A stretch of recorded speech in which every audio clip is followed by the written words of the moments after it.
Yamuna mission पर नगर निगम द्वारा की जा रही कार्यवाही से यमुना बचाओ अभियान करने वाले यमुना भक्तों में खुशी की लहर। कहा, जो कार्य पहले होना चाहिए था वह कार्य इतने समय बाद करने के लिए भी नगर निगम को धन्यवाद।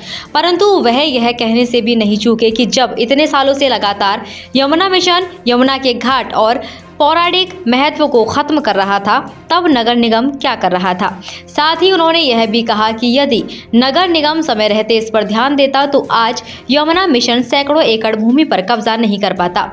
इस संबंध में यमुना के लिए लगातार आंदोलनरत विजय चतुर्वेदी से जब बात की तो उन्होंने बताया, देखिए, नगर निगम, जल निगम, प्रदूषण नियंत्रण बोर्ड, राष्ट्रपति, प्रधानमंत्री, मुख्यमंत्री सबको 5 साल से, विगत 5 वर्षों से यमुना मिशन जो कार्य कर रहा है, वृंदावन से लेके गोकुल तक जो घाटों को घेर रहा है, तमाम शिकायत की गई और तमाम आला अधिकारी हमने देखे कि यमुना मिशन के यहाँ पर पेड़ पौधे लगाते हुए हमने देखे।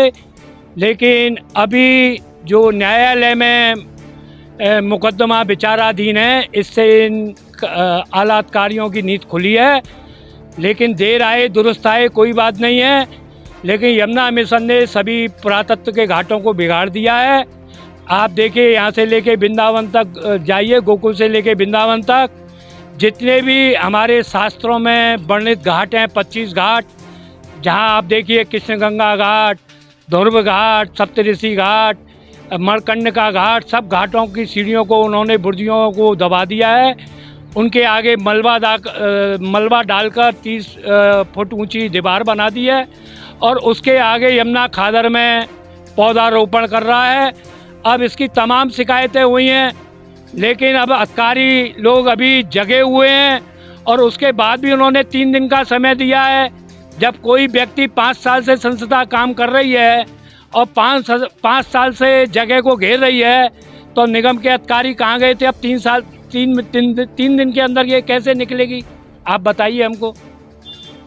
तो आज नोटिस दिया जा रहा है और नोटिस में मांग की गई है कि 3 दिनों के अंदर अंदर अपना जो अतिक्रमण है उसको समाप्त कर लिया जाए, अन्यथा की स्थिति में कार्रवाई की जाएगी। तो आपका क्या कहना है इस बारे में? देखिए, अभी तो हमको ये सब लीपा पोती लग रही है, क्योंकि अभी प्रदीप बंसल ने कोई अपना स्टेटमेंट दिया नहीं है। उसने अपने एक उसको नाम क्या है, गुर्गे को खड़ा करके और एक निगम को एक लेटर दिला दिया है और उसमें भी प्रमाण पत्र कोई लगाया नहीं है, जबकि वो सामने से कह रहा है कि हमने निगम का उसका नाम क्या है प्रमाण पत्र लिया है। चेयरमैन साहब कह रहे हैं हमने आज तक कोई प्रमाण पत्र नहीं दिया है और किसी भी संस्था ने, किसी भी विभाग ने इसको अनापत्ति प्रमाण पत्र नहीं लिया है। तो ये यमुना मिशन संस्था 5 साल से कैसे कार्यरत है? आज तक ये हमारे सांसद, विधायक, कोई भी रोकने वाला नहीं है, जबकि हम सबके साथ में कई बार गए हैं, कितनी बार उनके कंप्लेंट की हमने। यमुना मिशन ने जिन स्थानों पर अतिक्रमण कर रखा था उन स्थानों पर नगर निगम ने बोर्ड लगा रखे हैं। आपका क्या कहना है इस बारे में? देखिए, बोर्ड लगाने से क्या होगा? एक तरफ तो आप बोर्ड लगाते हैं और दूसरे तरफ उसको कार्य करने के लिए आगे बढ़ाते हैं। आज वो 13 किलोमीटर आगे बढ़ गया, आपका बोर्ड लगाने से क्या फ़ायदा हुआ? अभी जगह जगह आप देखो उसने गोचर भूमियों को दबा रखा है।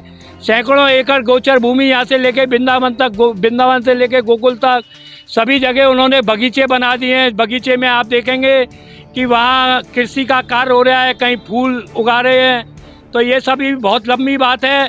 इनको तो इनके ऊपर FIR करके बंद करना चाहिए, यमुना मिशन के ऊपर। क्या आप मानते हैं कि नगर निगम के द्वारा जो कार्रवाई अब की जाएगी वो लास्ट की स्थिति में होगी, अंतिम निर्णय होगा और फिर से एक बार माँ यमुना अपने पुराने घाटों पर आ सकेगी? देखिए, आना तो चाहिए और आएगी, ज़बरदस्ती आएगी। खादर की जगह पे आप कोई निर्माण नहीं कर सकते हैं। लेकिन जैसे निगम के आला अधिकारी अभी कह रहे हैं कि हमको तो पता ही नहीं है क्या किया है क्या नहीं किया है, और विगत में बता रहे हैं कि हमने इतने नोटिस दिए हैं। जब इतने नोटिस दिए उन्होंने आज तक जवाब नहीं दिया, तो कार्रवाई क्यों नहीं करते हैं? देखिए, सबसे पहले तो मैं यमुना भक्तों और अभी न्यूज़ को उसका नाम क्या है आशीर्वाद देना चाहता हूं और उनसे कहना चाहता हूं कि भाई आपने इतनी जनता के बीच में आवाज़ को मजबूत किया है, जिसकी वजह से आज हमारे पुरातत्व के घाट हैं। सरकार लोग भली देर आई दुरुस्त आई, काम तो हो रहा है और आगे भी काम होगा, लेकिन अभी इस काम में बहुत टाइम लगेगा। आप देखिए, जिस प्रकार से 5 साल से यमुना मिशन ने काम किया है, अब अधिकारी लोगों ने उसको 3 दिन का टाइम दिया है, तो शायद ये 3 दिन में तो संभव नहीं है। जिस प्रकार योगी जी अपना बुलडोजर सब जगह चलाते हैं, ऐसे 10-20 बुलडोजर लगे तो ये महीने भर में काम हो सकता है, जिससे घाट पर, पुराने घाटों पर जो यमुना जी पहले बहती थी वो आ सकती है। Romax International School, Mathura. Admission open for class Playway to 11th in all streams. Activity-based education for overall development of your child. Limited seats. Contact soon. CBSE affiliated Romax International School, NH19 near Radha Valley, Mathura.